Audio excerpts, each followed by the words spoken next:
নমস্কার, আশা করি সবাই ভালো আছেন। রাজস্থানে বাঙালিয়ানায় আপনাদের অনেক অনেক স্বাগত জানাই। আজ বুধবার, সকাল এখন 9টা মতো বাজে। এক বাটি জল এনে ছাদে রেখে গেলাম।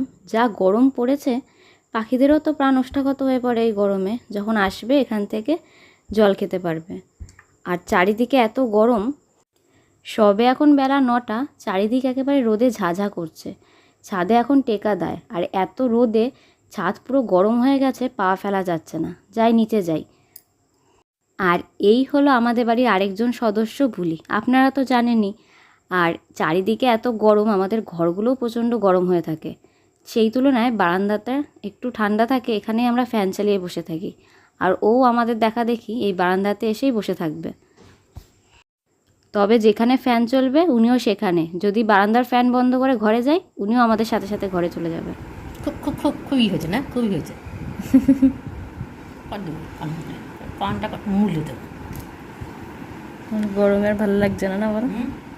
গরমে ভালো লাগছে না, না বল? যেখানে ফ্যান সেখানেই শুয়ে পড়ি।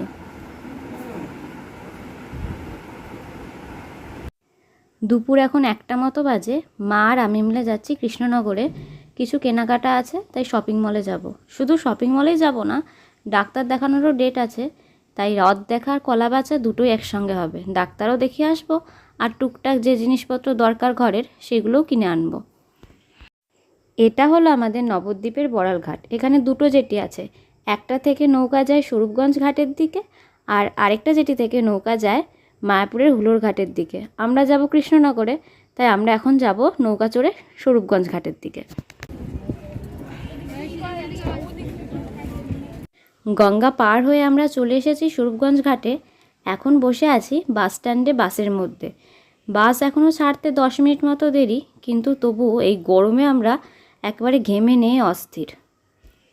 আর এই যে আমি আর মা বাসের সিটে বসে আছি। মা ওদিকে মোবাইল দেখছে, আর আমি এদিকে ভিডিও বানাচ্ছি।